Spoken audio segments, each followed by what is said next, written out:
Not long after, May wanders along a narrow path in the forest behind her village. The cool breeze rustles the leaves and golden sunlight filters through the canopy above. She has walked this path countless times, yet today an uneasy feeling lingers in the air. She stops abruptly. Something catches her eye amidst the tangled roots and fallen leaves. A smooth metallic sphere, half buried in the earth. Unlike anything she has ever seen, its polished surface reflects the dappled light, and a thin seam runs along its middle. Kneeling down, May brushes away the dirt with trembling fingers. As more of the sphere is revealed, she notices faint blue light seeping from the seam. Inside, through a tiny gap, glimpses of intricate electronic components pulse faintly, mechanisms beyond anything she recognizes. Her breath catches. "What is this?" May spoke to herself with doubt.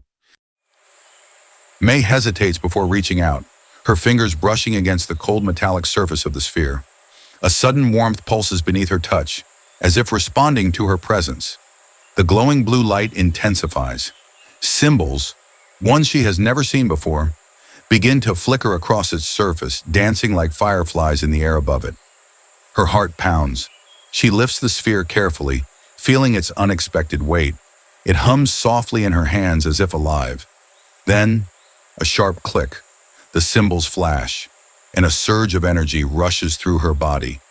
The world around her distorts, trees stretching, the sky flickering like a broken film reel. Her breath quickens as reality itself seems to twist. What is happening?" she exclaimed in panic. The light swirls, then collapses in on itself, and everything snaps back to normal. The forest is silent again. The wind rustles the leaves. The sun still hangs in the sky. But something is different. May blinks, her hands still gripping the sphere. The time on her wristwatch, she notices it first. It's an hour earlier than it should be. Her eyes widen in realization. The next day, May sits on the same bench in the schoolyard, her mind swirling with the possibilities of what the sphere can do. She watches as students pass by, laughing, chatting, going about their day. But she's too preoccupied with the strange device in her hand to join them. She turns the sphere over and over in her hands, feeling the smooth surface and faint vibrations as it hums with energy. The question remains, what more can it do? Could I travel farther back, she wonders, her fingers tracing the small, intricate design on the surface of the sphere.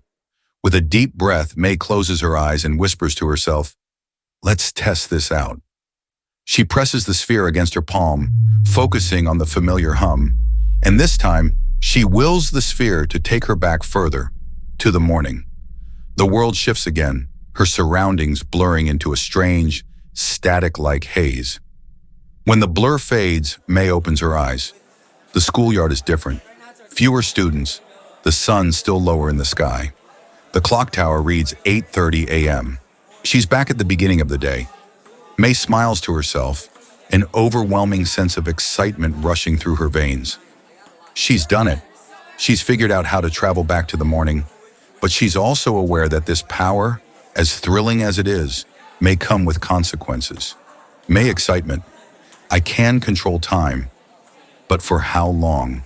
Her heart races with both exhilaration and fear.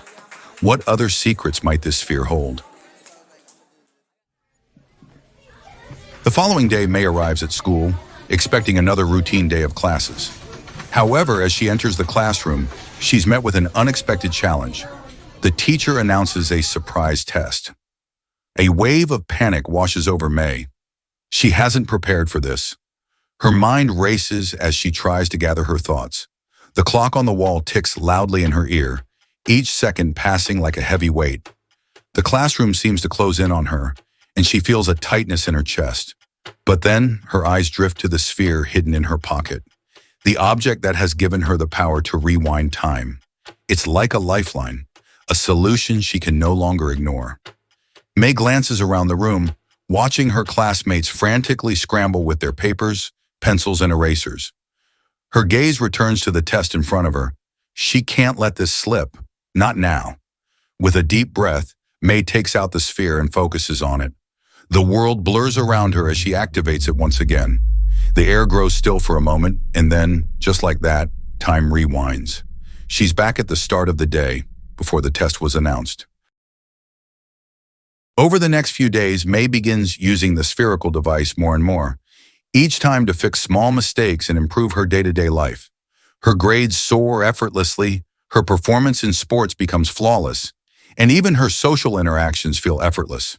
At first, she uses it to avoid minor embarrassments. A missed answer on a test, a misstep during gym class, a clumsy mistake during a conversation. But soon, it's not just about fixing small mistakes. With every use, she starts pushing the boundaries, correcting things that once seemed out of her control. Her academic achievements are suddenly perfect, her athletic ability impressive, and her confidence sky-high. Her classmates and teachers begin to notice, but none more than her best friend Hannah.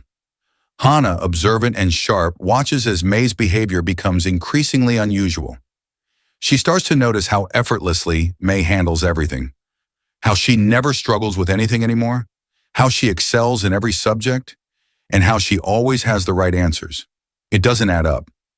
Hannah has known May for years, and she knows the real May, the girl who used to stumble through tests, the one who wasn't a star athlete.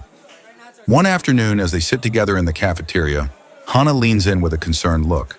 Hannah, May, what's going on with you lately? You're acting different.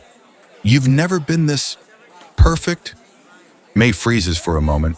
Her heart skips a beat.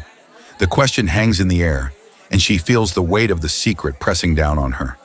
She quickly glances at the spherical device in her pocket, the lifeline that has given her everything she's ever wanted. May, what do you mean, Hannah? I'm just doing better, that's all. Just trying harder, I guess. Hannah doesn't seem convinced, but she drops the subject for now. May breathes a silent sigh of relief, but she knows she can't keep this up forever. Eventually, Hannah will discover the truth. The more May uses the time-rewinding device, the more she starts to feel a creeping unease. After so many resets, things start to feel off. It's subtle at first, but soon it becomes impossible to ignore. She begins to sense that something is wrong, as if time itself is slipping through her fingers. During the latest reset, May feels as though she's woken up in the same place, at the same time, yet again. The school around her feels different, slightly distorted, the air heavy with a strange tension. The familiar classroom, the worn desks, even the light filtering through the windows, all seem frozen in place, as if they're repeating themselves. Then Hannah enters, asking the same questions she always asks during this time, at this moment, as though nothing has changed. Are you okay, May? You seem different today. The words are so familiar, but they cut through her like a cold wind. Hannah's questions feel rehearsed, as if she's stuck in a loop of her own, asking the same things over and over again. May's heart begins to race. She realizes with a jolt that this has happened before. The same conversation, the same look in Hannah's eyes. It's all repeating. She's stuck in a cycle, and she can't break free. The weight of the realization hits her. She's not just altering moments anymore. She's trapped within them, and the fear begins to swell. What if she can't escape this cycle? What if the device isn't just controlling time, it's controlling her? This isn't right. This can't be real. The next day, May wakes up with a sinking feeling in her chest. She can't bring herself to go to school. Everything around her feels unreal. The world seems like a never-ending loop, and it's starting to break her. She can't escape this twisted repetition. Then the phone rings. It's Hannah. May answers, still reeling from her fear. May, Hannah begins, her voice calm but laced with something May can't place. I know you've been using the device. May's heart skips a beat. The device? Hannah knows? How? Hannah continues. I'm the one who dropped it in the forest that day. It was meant for me. I'm from the future. May is left in stunned silence. What do you mean from the future? May stammers. Hannah's voice is steady as she explains. I was part of an experiment. The device, the one you've been using, was supposed to be used by me. But I dropped it and you found it. There's something inside me, a chip, implanted at the base of my skull. It's what allows me to survive the changes in time. May is dizzy, trying to make sense of it all, But Hana's next words shatter her reality. I know you've used the device 43 times, May, Hana says softly. And now the core energy is depleted. The device doesn't rewind time. It creates overlapping timelines. Every time you use it, you're not turning back the clock. You're creating a new layer of time on top of the last. It's not time travel, May. It's time distortion. May's world feels like it's unraveling. The realization hits her like a tidal wave. Every time she thought she was fixing things, she was only making things worse. She wasn't resetting time. She was layering timelines on top of each other, creating chaos in the very fabric of reality. May demanding, "Why won't you stop using it? Why not destroy it?" Hana, cold and calculated, "May, sometimes we have no choice. I can't stop using this device. If I destroy it, everything that's happened might collapse. What we're doing isn't just rewinding time. It's preserving something important for the future. If I stop now, it could cause irreversible damage. The consequences are too great." May, confused and anxious, "What do you mean? What are you talking about?" Hana pauses, then speaks softly. "The future I come from, it's not like the one you know. We're all controlled by forces we can't escape. I'm only following orders. That's all." As the weight of Hana's words settle into May's mind, the room around her feels smaller, as if the walls are closing in. She takes a shaky breath, her hand trembling as she grips the phone tighter. "Wait," May says, her voice hoarse. "Are you telling me that everything I've done has only made things worse?" Hana's voice crackles slightly through the receiver, but her words are clear and steady. "Yes, May. You've been creating layers upon layers of time, each one overlapping the last. The device was never meant to be used like this. The core energy, it's almost gone. There's no more time to fix it." The silence between them stretches, thick and suffocating. May can't breathe.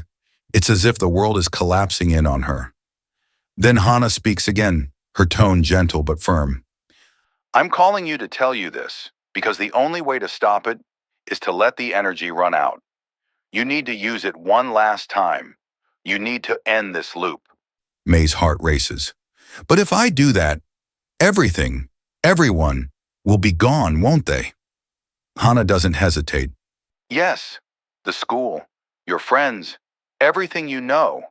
It will disappear, but so will the distortions. It's the only way to fix it.